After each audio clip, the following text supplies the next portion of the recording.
Hey guys, ఇవాళ night హెయిర్కి oil apply చేసే ముందు ఒక్కసారి ఇది వినండి.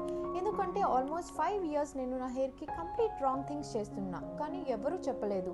ఫ్రెండ్స్ చెప్పినవి ట్రై చేసా, యూట్యూబ్లో చూసిన ప్రతి రెమెడీ యూజ్ చేసా, కానీ నా హెయిర్ బ్రేక్ అవుతూనే ఉండేది, ఫ్రిజీగా ఉండేది, గ్రోత్ ఆల్మోస్ట్ స్టాప్ అయిపోయింది. అప్పుడు నేను యాక్చువల్లీ రీసెర్చ్ చేయడం స్టార్ట్ చేశా. అండ్ హానెస్ట్లీ నేను షాక్ అయ్యా, ఎందుకంటే మనం నమ్మే చాలా హెయిర్ టిప్స్ కంప్లీట్ మిత్స్ అని తెలిసింది.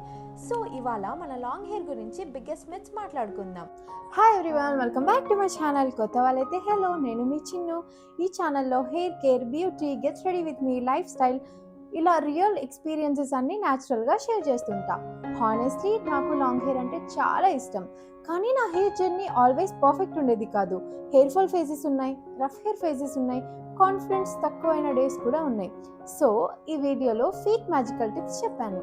నేను పర్సనల్లీ నమ్మిన మిత్స్, నేను చేసిన మిస్టేక్స్ అండ్ యాక్చువల్గా హెల్ప్ అయిన థింగ్స్ మాత్రం షేర్ చేస్తా. సో టీ, స్నాక్స్ తీసుకొని కంఫర్టబుల్గా కూర్చోండి. Let's start. Okay, first myth. ఇది ఆల్మోస్ట్ ప్రతి ఇండియన్ ఆంటీ చెప్పే డైలాగ్, బేటా హెయిర్ ట్రిమ్ చేస్తే హెయిర్ ఫాస్ట్గా గ్రో అవుతుంది అని. అమ్మా, హానెస్ట్లీ నేను కూడా చాలా ఇయర్స్ ఇది నమ్మా. స్కూల్లో, కాలేజ్లో స్ప్లిట్ ఎండ్స్ వచ్చిన ప్రతిసారి ట్రిమ్ చేయాలి అనుకునేదాన్ని. అప్పుడు నాకు యాక్చువల్గా అనిపించేది హెయిర్ గ్రోత్ స్పీడ్గా ఇంక్రీజ్ అవుతుంది అని. కానీ గర్ల్స్, హెయిర్ గ్రో అయ్యేది స్కాల్ప్ నుంచి, ఎండ్స్ నుంచి కాదు. ట్రిమ్మింగ్ వల్ల స్ప్లిట్ ఎండ్స్ రిమూవ్ అవుతాయి, హెయిర్ నీట్గా కనిపిస్తుంది, హెల్దీగా ఫీల్ అవుతుంది. కానీ గ్రోత్ స్పీడ్ మాత్రం సేమ్ ఉంటుంది. అండ్ హానెస్ట్లీ కొన్నిసార్లు అన్నెసెసరీ ట్రిమ్స్ వల్ల లెంత్ మెయింటైన్ చేయడం కష్టమైపోతుంది, స్పెషల్లీ మన లాంగ్ హెయిర్ గర్ల్స్ ఉంటే. ఎవ్రీ మంత్ ట్రిమ్ చేయడం అవసరం లేదు గర్ల్స్. నేను ఇప్పుడు మోస్ట్లీ 3 to 4 monthsకి ఒక్కసారి ట్రిమ్ చేస్తాను, ఓన్లీ స్ప్లిట్ ఎండ్స్ ఎక్కువ కనిపిస్తాయి. ఓకే, హానెస్ట్లీ ఈ మిత్ నాకు పర్సనల్లీ చాలా డ్యామేజ్ చేసింది. చిన్నప్పుడు ఆల్మోస్ట్ డైలీ ఆయిల్ అప్లై చేసేదాన్ని, ఎందుకంటే అందరూ సేమ్ చెప్పేవారు, డైలీ ఆయిల్ పెడితే హెయిర్ థిక్ అవుతుంది, ఫాస్ట్గా గ్రో అవుతుంది అని. సో నేను కూడా బ్లైండ్లీ ఫాలో అయ్యా. కానీ కొన్ని మంత్స్ తర్వాత నా స్కాల్ప్ చాలా హెవీగా ఫీల్ అవ్వడం స్టార్ట్ అయింది. వాష్ డే అప్పుడు ఇంకా వర్స్ట్. షాంపూతో స్కాల్ప్ని రఫ్గా స్క్రబ్ చేయాల్సి వచ్చేది, అప్పుడు ఇంకా ఎక్కువ హెయిర్ ఫాల్ అనిపించేది. తర్వాత యాక్చువల్గా రీసెర్చ్ చేశా, అప్పుడు తెలిసింది ఏంటంటే over oiling some times scalp పోర్స్ని క్లాగ్ చేయొచ్చు అని. డాట్ అట్రాక్ట్ అవుతుంది, బిల్డప్ ఇంక్రీజ్ అవుతుంది, అండ్ స్కాల్ప్కి కూడా బ్రీతింగ్ కావాలి గర్ల్స్. సో ఇప్పుడు నేను వీక్కి mostly 1 or 2 times only oil apply చేస్తాను, అండ్ హానెస్ట్లీ స్కాల్ప్ హెల్దియర్గా ఫీల్ అవుతుంది. ఈ మిత్ ఎవరైనా విన్నారా? నైట్ పడుకునే ముందు 100 times హెయిర్ కోమ్ చేయాలి.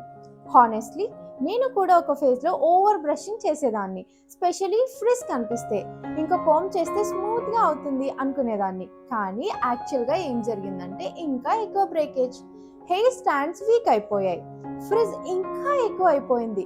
అప్పుడు అర్థమైంది over brushing actually friction create చేస్తుంది అని. స్పెషలీ వెట్ హెయిర్ అప్పుడు అగ్రెసివ్గా కోమ్ చేస్తే చాలా డ్యామేజ్ అవుతుంది. ఇప్పుడు నేను మోస్ట్లీ చాలా జెంటిల్గా స్లోగా డీటాంగిల్ చేస్తాను, and honestly less brushing equals healthier hair. Okay, ఈ myth half true. Cold water కొంచెం షైన్ ఇవ్వచ్చు, కానీ ఫ్రీజింగ్ కోల్డ్ వాటర్తో వాష్ చేస్తే మ్యాజికల్ రిజల్ట్స్ అయితే రావు. యాక్చువల్లీ ప్రాబ్లం ఏంటంటే హాట్ వాటర్. చాలా హాట్ వాటర్ యూస్ చేస్తే స్కాల్ప్ డ్రై అయిపోతుంది, న్యాచురల్ ఆయిల్ రిమూవ్ అయిపోతుంది. నేను కూడా వింటర్లో సూపర్ హాట్ వాటర్ యూస్ చేసేదాన్ని, అప్పుడు నా హెయిర్ చాలా రఫ్గా ఫీల్ అయ్యేది. తర్వాత ల్యూకీవార్మ్ వాటర్కి స్విచ్ అయ్యాక డిఫరెన్స్ కనిపించింది. సో గర్ల్స్, ఫ్రీజింగ్ వాటర్ అవసరం లేదు, lukewarm water and cool rinse is enough.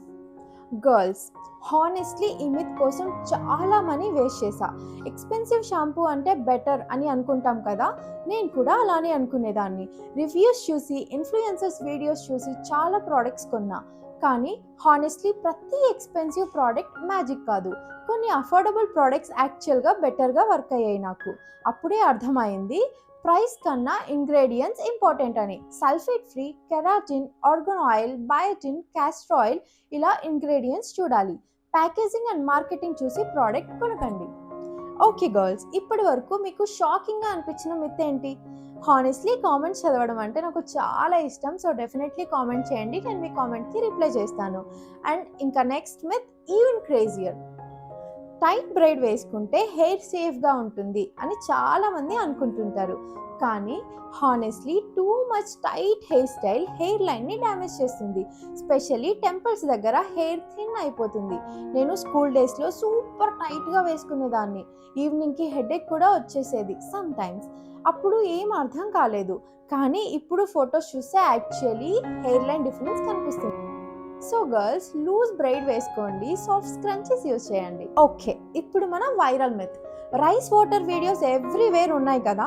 10 inches hair growth, super silky hair, instant results.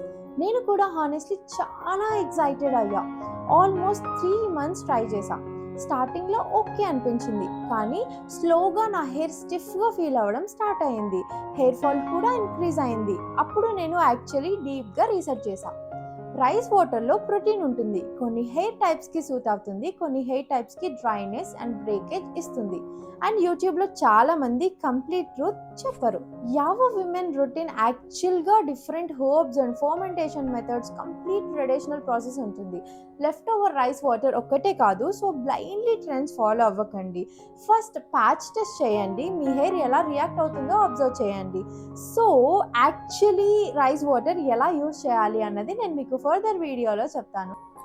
Daily wash చేస్తే స్కాల్ప్ క్లీన్గా ఉంటుంది అని చాలామంది అనుకుంటారు. కానీ డైలీ వాషింగ్ వల్ల న్యాచురల్ ఆయిల్స్ కంప్లీట్గా రిమూవ్ అయిపోతాయి. అప్పుడు స్కాల్ప్ ఇంకా ఎక్కువ ఆయిల్ని ప్రొడ్యూస్ చేస్తుంది.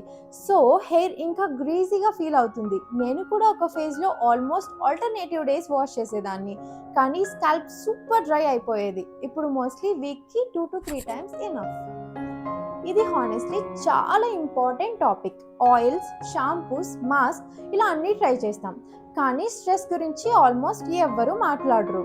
నాకు పర్సనలీ కూడా ఒక ఫేజ్ ఉండేది. చాలా స్ట్రెస్లో ఉన్న టైంలో సడన్గా హెయిర్ ఫాల్ ఎక్కువ అయ్యేది. ఫస్ట్లో రీజన్ అర్థం కాలేదు. ప్రోడక్ట్స్ మార్చేసా, ఆయిల్స్ మార్చేసా, హోమ్ రెమెడీస్ ట్రై చేసా, కానీ యాక్చువల్ రీజన్ స్ట్రెస్. స్లీప్ ప్రాపర్గా లేకపోతే, ఫుడ్ ప్రాపర్గా తినకపోతే బాడీ ఇమ్మీడియట్గా రియాక్ట్ అవుతుంది. So honestly peace and self care కూడా హెయిర్లో పార్టే. హెయిర్ గ్రోత్ కోసం ఎలాంటి ఫుడ్స్ తినాలో నేను మీకు ఫర్దర్ వీడియోలో చెప్తాను.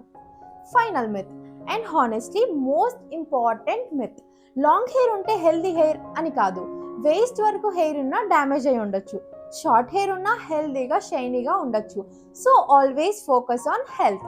Healthy scalp, proper food, water, consistency ఇవి ఇంపార్టెంట్.